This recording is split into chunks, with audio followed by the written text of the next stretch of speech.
Sapno ka Sheher or the city of dreams. Call it Mumbai, call it Bombay, call it what you want. But what you can't deny is the crazy energy levels in the financial center of India.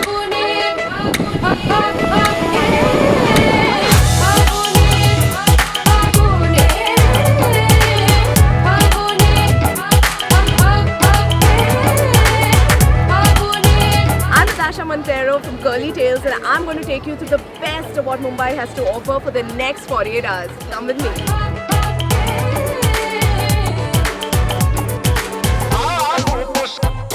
We start our day at the historic Gateway of India. The Gateway of India was built in the 20th century to commemorate the landing of King George V and Queen Mary at Apollo Bandar. This is a completely free heritage site and you'll find loads of tourists here and a lot of Mumbaikars themselves coming to click pictures and just lounge around. Once you've finished ogling at the Gateway of India, make your way to Elephanta Caves via ferry. The ferry takes about 45 to 50 minutes, so sit back, relax and enjoy the ride. They sound just like my grandmother when she's angry.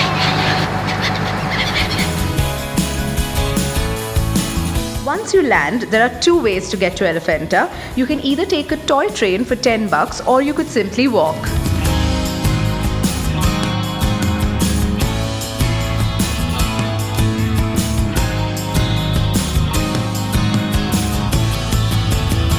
To get to Elephanta Caves, you've got to climb about 5 minutes.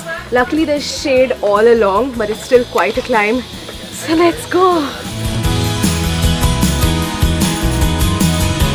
Don't forget to check out the shops lined with artifacts and carvings and loads of other accessories, all available for purchase.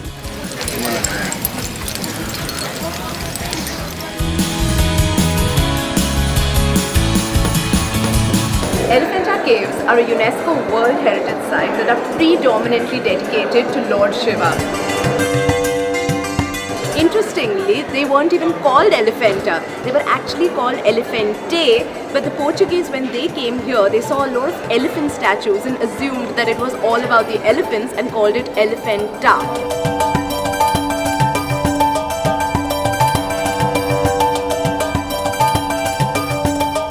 Stop by for lunch at Cafe Leopold's, one of the places where the 26/11 terror attacks had happened. You can still actually see the bullet marks in the wall and in the glasses all around. People come here by the hordes, tourists, locals, everybody, and the food here is absolutely delicious. Our next stop, Colaba Causeway. Colaba Causeway is a lane that's filled with accessories, jewelry, clothes, everything at dirt cheap prices. The only catch is you've got to bargain and bargain hard. कितना है इसका? 150. इसका selling price 150 और colours भी आएंगे उसमें. Colours मुझे ये पसंद है लेकिन 150 नहीं होगी. सस्ते वाले तो वो नीचे है सब, वो प्लेन बीड्स वाले आते हैं. नहीं, ये मुझे 50 में दीजिए. ना वो तो हम लोग कम नहीं करते. 100 राउंड फिगर 100 करके देंगे. 50 is fine. अच्छा चलो 60 दो, मेरे को 10 रुपये कमाने दो बस.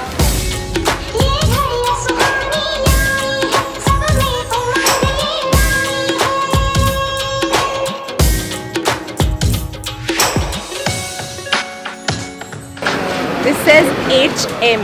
It's not H&M, it's HM. Our next stop, Kala Ghoda.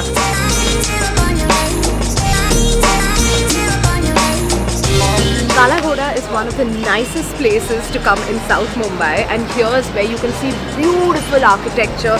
It's British inspired, it's Portuguese inspired, it's got an old world charm to it that's absolutely beautiful. Once you're at Kala Ghoda, take some time out to see the rich culture of the city. Just walk by the lanes, or maybe you can stop by at Jahangir Art Gallery. There's also the David Sassoon Library, which is beautiful. You know how they talk about lanes that are filled with art? That's what the lane outside Jahangir Art Gallery is like. It's colourful, it's beautiful, and there is so much talent all around that you remain mesmerized by it. From Kala Ghoda, head straight to Marine Drive.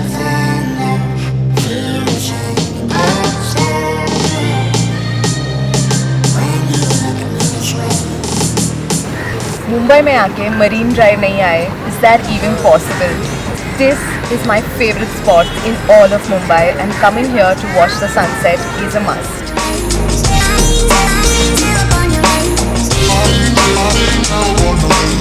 Marine Drive in South Mumbai is probably one of the most expensive places to live. Yet on this 3.6 kilometer stretch, it's where the rich, poor and everybody unites to take in the view, and if anything celebrates the spirit and vibe of the city, it is this place.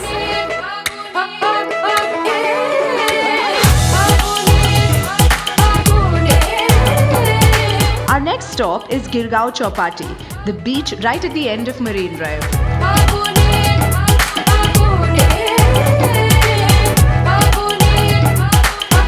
A gola in Mumbai, you have to try it.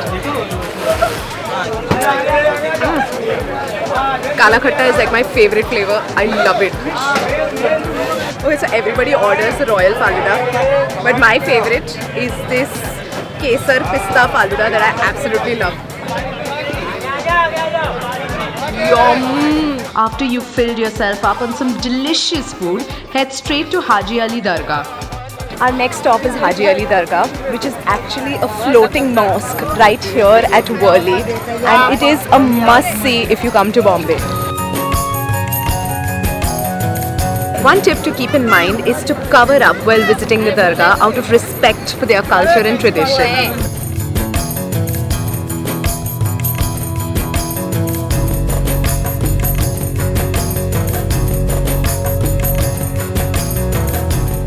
And behind me, the Siddhi Vinayak temple. Do you know it's one of the richest temples in India? It was made popular by the large number of politicians and Bollywood stars who come here and ask for their wishes to be granted. Your day at Air, which is right at the top of Mumbai.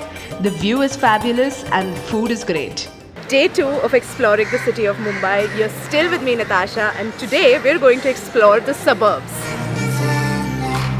And we start our journey in a rather holy way at the Basilica of Our Lady of the Mount in Bandra, or more commonly as it's known, Mount Mary Church. Now this church was built in the 16th century and it may be a Roman Catholic church, but you have people of all faiths who come here to ask for their wishes. In fact, you'll actually find candles in the shape of what you want. So a lot of people will have like a dream home or a leg or other candles just to grant their wishes.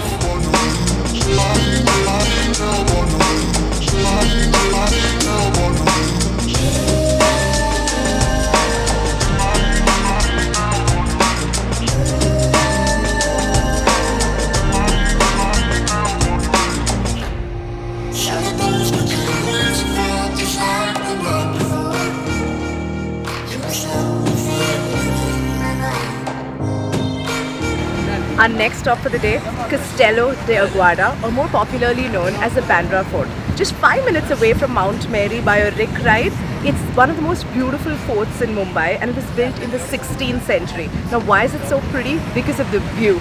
It actually overlooks Maheen Bay and the Arabian Sea, and right in the background you can see the Bandra Worli ceiling. Yeah, it's my first time to Mumbai actually. It's really cool, it's pretty. We're now at Bandstand, which is about a 1.2 kilometer long stretch. It's a promenade of sorts which has the view of the amazing Arabian Ocean, and it's a really nice place to just walk in, smell the sea and take in the sights. Find it hard to not give it.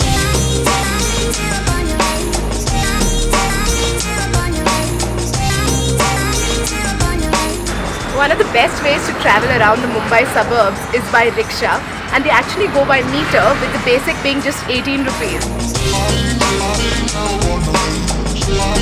If you thought Mumbai was only the financial capital of India, think again. It's also where most of Bollywood lives, and right behind me is Shah Rukh Khan's house, the king of Bollywood. Just down the road from Shah Rukh's house is Galaxy Apartments, where Salman Khan has his home. You'll find loads of people gathered here, just hoping to catch a glimpse of the macho man. Our next stop is Elko Chaat on Hill Road. So when you're in Bandra, you have to stop by at Elko to try their pani puri because it's awesome.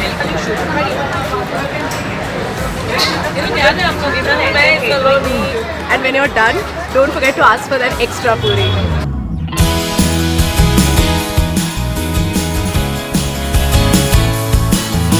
So here at Hill Road, which is just opposite the Elco Chart, you get like a range of clothes for really cheap. For example, a top like this is for about 250, but if you bargain, maybe you can get it for 200.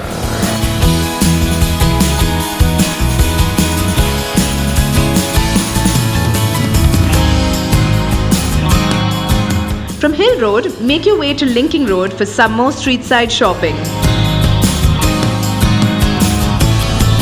And another great way of traveling around Mumbai is through app-based taxis. Once you're done shopping, head straight to Juhu. Our first stop at Juhu is Jalsa, Amitabh Bachchan's house.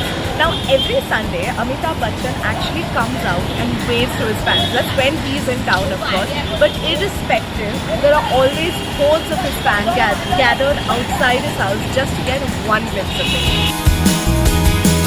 From Amitabh Bachchan's house, just walk down to Juhu Beach.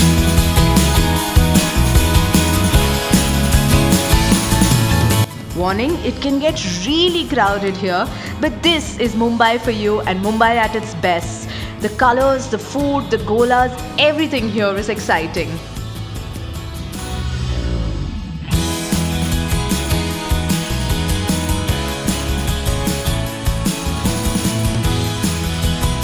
And our next stop is the Prithvi Cafe, an outdoor garden cafe which offers snacks and chai.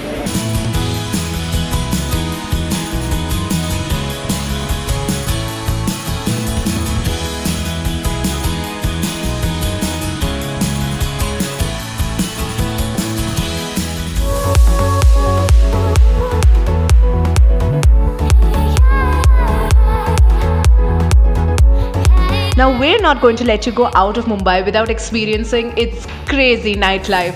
So head straight to Arth at Bandra, let your hair loose and dance until the wee hours of the morning.